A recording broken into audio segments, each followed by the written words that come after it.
Today we've got the first look at the new Apple iPhone 16 design, along with plenty of spec confirmations across the board.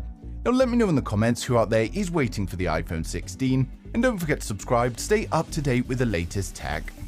So first up, before we get into the new iPhone 16 reveal, we've got a report over on the Navar blog, and it states that the iPhone 16 Pro models are going to be available with double storage capacity compared to last year. We're finally going to be getting the first models with 2 TB of storage. Now the change is reportedly due to Apple's change to QLC NAND flash storage, and this allows them to fit more storage into a smaller space, and it's also cheaper than the current triple level cell that they're using. But the downside to the new storage is slower read and write speeds, so it'll be interesting to see if Apple do go ahead.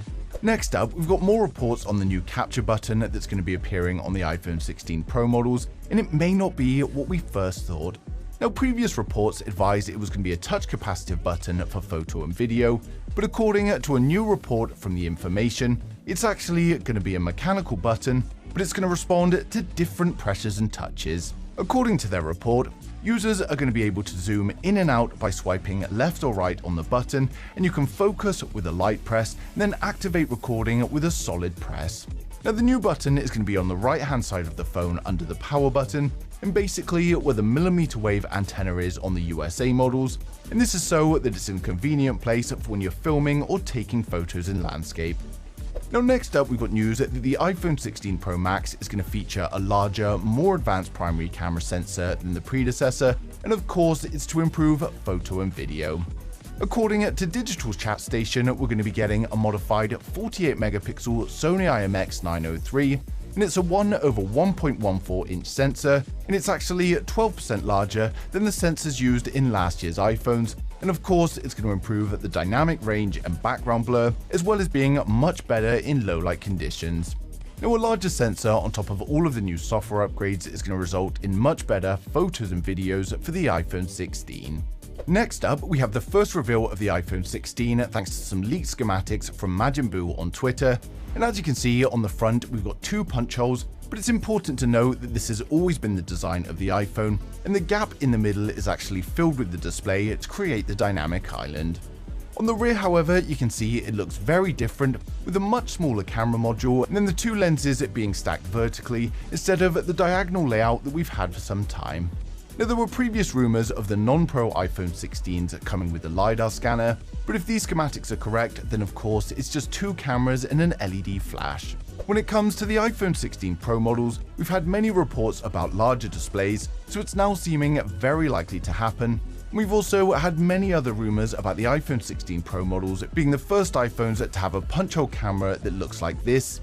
But Ming-Chi Kuo, however, has reported that the iPhone 16 Pro models are going to have no significant design changes this year apart from larger displays, and that the iPhone 16 focus is going to be on camera and generative AI features. Now Ming-Chi Kuo has proved himself to be a very credible source, so for me this pretty much confirms that a punch hole camera is not going to be happening on the iPhone 16. Now for those of you excited for the iPhone 16 series, we're now going to run through the full specs, design, and the expected pricing for each model in the range to help you guys decide which one is right for you.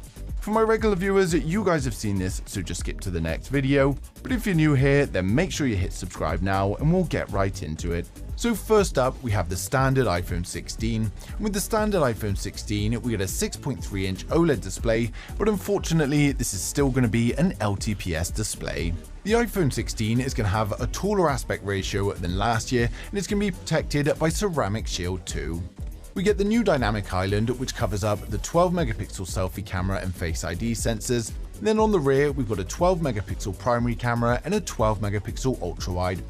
It's powered by the A18 chipset, and it's likely coming with 6GB of RAM and up to 512GB of storage. It's also powered by a 3450 mAh battery with 30W fast charging, and it's going to come with advanced 5G, Bluetooth 5.3, and Wi-Fi 7. Now it will of course ship with iOS 18 and is expected to launch from around $850 in September 2024.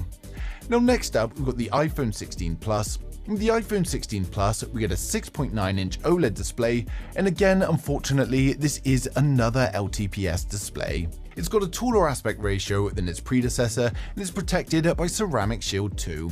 We get the new dynamic island, which covers up the 12 megapixel selfie cameras and Face ID sensors. Then on the rear, we've got a 12 megapixel primary camera and a 12 megapixel ultra wide. It's powered by the A18 chipset, and it's likely going to come with a choice of 6GB of RAM and up to 512GB of storage. It's powered by a 4420 mAh battery with 30W fast charging, and it comes with the advanced 5G, Bluetooth 5.3 and Wi-Fi 7. Now it of course ships with iOS 18 and is expected to launch from around $950 in September 24. Next up, we've got the iPhone 16 Pro. Now the iPhone 16 Pro has a 6.3-inch 120Hz LTPO OLED display. It's got a taller aspect ratio than its predecessor, and the Pro is protected by Ceramic Shield 3. We get the new dynamic island, which covers up the 12 megapixel selfie camera and Face ID sensors. Then on the rear, we get a 48 megapixel primary camera, a 48 megapixel ultra wide camera, and then we've got a 12 megapixel tetraprism camera with 5x optical zoom. It's powered up by the A18 Pro chipset, and it comes with 8GB of RAM and up to 1TB of storage. And it's also powered up by a 3450 mAh battery, and fast charging is still unknown at the moment, but we do expect some improvements. And of course, it comes with the advanced 5G, Bluetooth 5.3 and Wi-Fi 7. It will of course ship with iOS 18 and is expected to launch from around $1,100 in September 2024. Now finally, we save the best to last, the iPhone 16 Pro Max.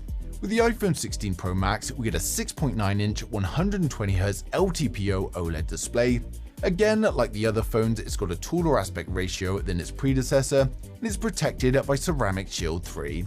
We get the dynamic island, which covers up the 12 megapixel selfie cameras and Face ID sensors. And then on the rear, we've got a 48 megapixel primary camera, a 48 megapixel ultra wide, and a 12 megapixel tetraprism camera with 5x optical zoom. It's powered up by the A18 Pro chipset. It comes with 8GB of RAM and up to 1TB of storage, and it's powered up by a 4500 mAh battery. As with the 16 Pro, we don't know the fast charging at the moment, but we do expect to see some improvements. Now it comes with the advanced 5G, Bluetooth 5.3 and Wi-Fi 7, and it will of course ship with iOS 18, and this one's expected to launch around $1,300 in September 24. So overall, the iPhone 16 series is looking like a great new addition to the lineup, offering plenty of upgrades to the specs, and we could have a slightly new design. With everyone working towards AI inclusion in phones, I imagine Apple is going to be doing a lot of the same and offering more functions via Siri, as well as more image processing using things like AI generative fill, and a larger camera sensor on top of all this is going to greatly improve the photography. Now of course, the new chipset is also going to bring a lot more power as well as efficiency for the battery life, and I think all in all, it's going to be a great phone. Now of course, given the similarities to the predecessor, I can't imagine anyone with an iPhone 15 rushing for an upgrade, but for anyone with an older iPhone or looking to get their first iPhone, it's going to be a great choice.